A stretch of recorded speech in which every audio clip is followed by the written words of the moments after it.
Doctor Sirajul Islam Chowdhury জন্ম 23 June 1936 ঢাকার বিক্রমপুরে। পিতা হাফিজউদ্দিন চৌধুরী, মাতা আসিয়া খাতুন, স্ত্রী প্রয়াত ডক্টর নাজমিন জাসমিন চৌধুরী, দুই মেয়ে রওনকার চৌধুরী এবং শারমিন চৌধুরী। অধ্যাপক চৌধুরীর শিক্ষা জীবন শুরু হয় ঢাকার বিক্রমপুরে, পরে তিনি গেছেন রাজশাহী এবং কলকাতায়। ঢাকার সেন্ট গ্রেগরি স্কুল থেকে ম্যাট্রিক, নটরডেম কলেজ থেকে আইএ এবং ঢাকা বিশ্ববিদ্যালয়ের ইংরেজি বিভাগ থেকে বিএ অনার্স এবং এমএ ডিগ্রি লাভ করেন এবং পরে পোস্ট গ্র্যাজুয়েট ডিপ্লোমা করেছেন যুক্তরাজ্যের লিডস বিশ্ববিদ্যালয় থেকে 1960 সালে। তারপর তিনি ইংরেজি সাহিত্যে ডক্টরেট করেন যুক্তরাজ্যের লেস্টার বিশ্ববিদ্যালয় 1968 সালে। অধ্যাপক চৌধুরী বর্তমানে ঢাকা বিশ্ববিদ্যালয়ের এমিরিটাস অধ্যাপক এবং বলা দরকার যে এমএ পরীক্ষার ফল প্রকাশের আগেই তিনি মুন্সিগঞ্জের হরগঙ্গা কলেজের ইংরেজির প্রভাষক হিসেবে প্রথম শিক্ষকতার পেশায় যুক্ত হন। পরবর্তী সময়ে জগন্নাথ কলেজে অল্প কিছুদিন শিক্ষকতার পর ঢাকা বিশ্ববিদ্যালয়ে ইংরেজি বিভাগে প্রথমে প্রভাষক, তারপরে তো সহকারী অধ্যাপক, সহযোগী অধ্যাপক এবং প্রফেসর হন। 2004 সাল থেকে 2008 সাল পর্যন্ত তিনি ইউজিএস প্রফেসর ছিলেন।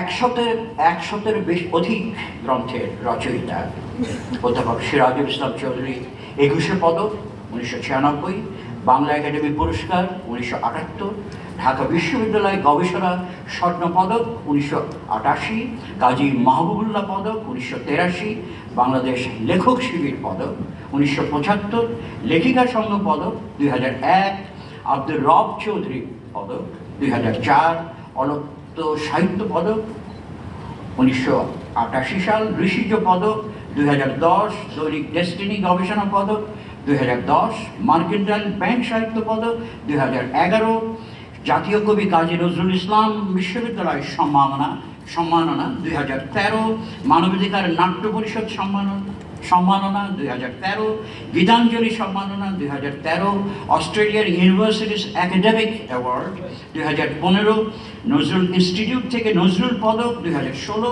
শহীদ আলতাফ মাহমুদ পদক 2016, সাউথ ইস্ট বিশ্ববিদ্যালয় সম্মাননা পদক 2017, ইস্ট ওয়েস্ট বিশ্ববিদ্যালয় সম্মাননা পদক 2017, বাংলা একাডেমি কর্তৃক মোহাম্মদ বরকতুল্লাহ সম্মাননা 2019 এবং বাংলা একাডেমি থেকে প্রথম নজরুল পদক 2022 ও ডেইলি স্টার সম্মাননা 2022 অর্জন করেন। তার গবেষণা গ্রন্থ জাতীয়তাবাদ, সাম্প্রদায়িকতা এবং জনগণের মুক্তি 10 বছর ধরে তিনি ধারাবাহিকভাবে লিখেছেন, যা 2015 সালে লাভ করে দৈনিক প্রথম আলো সেরা গ্রন্থ পুরস্কার। 2018 সালে এই বইটির একটা ভারতীয় সংস্করণ কলকাতা থেকে প্রকাশিত হয়। এছাড়াও তার বেশ কয়েকটি বইয়ে ভারতীয় সংস্করণ কলকাতা থেকে প্রকাশিত হয়েছে। অধ্যাপক Chowdhury Bangla academy, Asiatic society এবং এমনকি বাংলাদেশ অর্থনীতি সমিতিরও ফেরত। তার আনুষ্ঠানিক অবসর গ্রহণ উপলক্ষে তাঁকে নিয়ে ঢাকা বিশ্ববিদ্যালয়ের ইংরেজি বিভাগ থেকে প্রকাশিত হয় সম্মাননা গ্রন্থ politics and culture, essays in honour of Sirajul Islam Chowdhury, এবং তিনি আগের মতোই গবেষণা ও গ্রন্থ রচনার কাজ অব্যাহত রেখেছেন। গত 23 বছর ধরে সাহিত্য সংস্কৃতির ত্রৈমাসিক পত্রিকা নতুন দিগন্ত সম্পাদনা করে যাচ্ছেন এবং জোর দিয়েই বলা দরকার যে এই পত্রিকাটি নিয়মিত প্রকাশিত হয়ে আসছে। পত্রিকার প্রত্যেক সংখ্যাতেই তার লেখা গুরুত্বপূর্ণ প্রবন্ধ এবং দীর্ঘ সম্পাদকীয় প্রকাশিত হচ্ছে। এছাড়া তিনি বিভিন্ন পত্রপত্রিকায় উল্লেখযোগ্য প্রবন্ধ লিখেছেন। এও উল্লেখ করা দরকার, অধ্যাপক সিরাজুল ইসলাম চৌধুরী ইস্টার্ন ইউনিভার্সিটি, গণবিশ্ববিদ্যালয়, Stanford University, Green University, East West University এবং ইউনিভার্সিটি অফ এশিয়া প্যাসিফিকে সমাবর্তন বক্তৃতা দিয়েছেন। সিরাজুল ইসলাম চৌধুরী সচিত্র সময় এবং সাপ্তাহিক সময় নামের দুটি সাপ্তাহিক পত্রিকার সম্পাদক মণ্ডলীর সভাপতি ছিলেন। আমার সৌভাগ্য, না বলে পারছি না, যে এই দুটি পত্রিকার সম্পাদনের সঙ্গে আমিও যুক্ত ছিলাম। এবং অধ্যাপক চৌধুরী মুক্তধারা প্রকাশিত ত্রৈমাসিক সাহিত্যপত্রেরও সম্পাদনা পরিষদের সভাপতি ছিলেন। পত্রিকাটি 7 বছর ধরে প্রকাশিত হয়। তিনি ঢাকা বিশ্ববিদ্যালয়ের প্রকাশনা সংস্থার প্রথম সম্পাদক এবং ঢাকা বিশ্ববিদ্যালয় উচ্চতর মানববিদ্যা গবেষণা কেন্দ্রের পরিচালক হিসেবেও দায়িত্ব পালন করেন। অধ্যাপক সিরাজুল ইসলাম চৌধুরী লেখক সংঘে তৎকালীন পূর্ব পাকিস্তান শাখার পত্রিকা পরিক্রম সম্পাদনা করেন। বর্তমানে তিনি গণবিশ্ববিদ্যালয়ের ট্রাস্টি বোর্ডের সভাপতি এবং ঢাকা বিশ্ববিদ্যালয় পত্রিকার তিনি প্রতিষ্ঠাতা সম্পাদক। তিনি ঢাকা ইউনিভার্সিটি স্টাডিজ পার্ট এ সম্পাদনা করেন 9 বছর। তিনি সমাজ রূপান্তর অধ্যয়ন কেন্দ্রের প্রতিষ্ঠাতা সভাপতি এবং সমাজতান্ত্রিক বুদ্ধিজীবী সংঘের আহ্বায়ক। সিরাজুল ইসলাম চৌধুরী অসংখ্য গুরুত্বপূর্ণ বক্তৃতা দিয়েছেন তার এই দীর্ঘ জীবনে। তার অন্যান্য বক্তৃতার মধ্যে কয়েকটি হচ্ছে এশিয়াটিক সোসাইটির বার্ষিক সম্মেলনে উদ্বোধনী বক্তৃতা, অধ্যাপক খান সারোয়ার মুর্শিদ বক্তৃতা, তাজউদ্দিন আহমদ স্মারক বক্তৃতা, রণদা প্রসাদ স্মারক বক্তৃতা, ডক্টর আহমদ শরীফ স্মারক বক্তৃতা, কানিস ফাতেমা মহসিনা স্মারক বক্তৃতা, আব্দুল করিম সাহিত্য বিষয়ক স্মারক বক্তৃতা, কর্নেল কাজী নুরুজ্জামান স্মারক বক্তৃতা এবং জ্ঞান তাপস আব্দুর রাজ্জাক গুণীজন বক্তৃতা।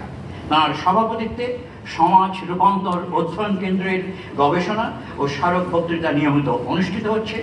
বাংলাদেশ বেয়ান পত্রিকা উৎসবের আয়োজনেও একসময় তিনি নেতৃত্ব দিয়েছেন।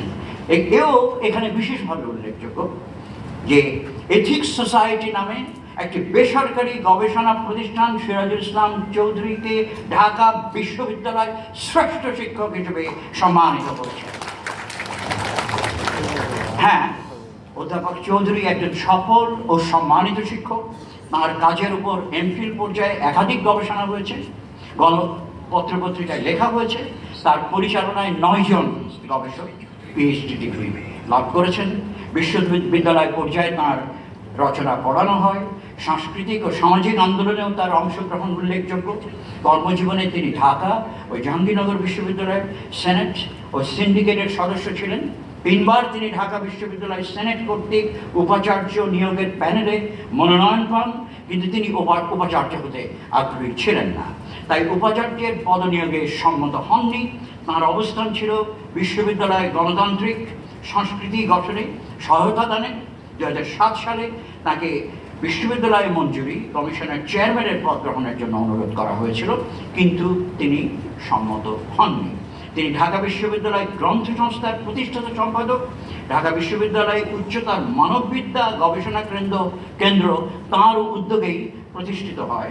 ঢাকা বিশ্ববিদ্যালয় কেন্দ্রীয় ছাত্র সংসদেরও তিনি 9 বছর কোষাধ্যক্ষ ছিলেন।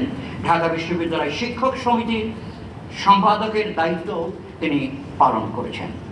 সম্মানিত সুধীবৃন্দ, 1971 সালে পাক সামরিক বাহিনীর জেনারেল টিক্কা খান ঢাকা বিশ্ববিদ্যালয়ের যে 6 জন শিক্ষককে আনুষ্ঠানিকভাবে সতর্ক করে দেয়, তিনি তাঁদের অন্যতম। আল বদর বাহিনীর লক্ষ্যবস্তুর তালিকাতেও তিনি ছিলেন, কিন্তু ঠিকানা অজানা থাকায় তিনি তাদের শিকার হওয়া থেকে বেঁচে যান। এবার কিছু আন্দোলনের কথা বলি যার সঙ্গে অধ্যাপক চৌধুরী যুক্ত ছিলেন, নেতৃত্ব দিয়েছিলেন সেই সব আন্দোলনে, যেমন ওসমানী উদ্যান রক্ষা আন্দোলন ও লালন ফকিরের আখড়া রক্ষার আন্দোলন। আরিয়াল বিল রক্ষা আন্দোলনেও তিনি যুক্ত ছিলেন।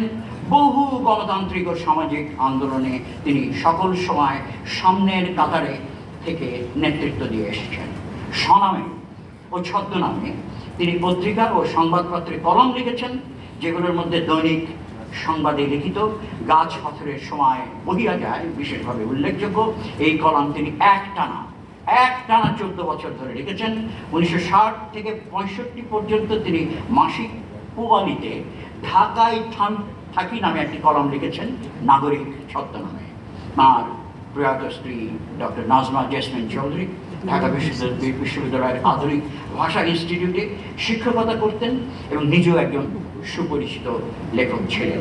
এ পর্যন্ত অধ্যাপক সিরাজুল ইসলাম চৌধুরীর প্রকাশিত গ্রন্থের সংখ্যা 115টি, ঠিক হলো না, 116টি। একটা নতুন বই যুক্ত হয়েছে। সবশেষে আমি স্যারকে আমার তর্জমায় একটা কবিতা উৎসর্গ করব, এবং সেটা এই কবিতাটা স্যারের প্রিয় চরিত্র।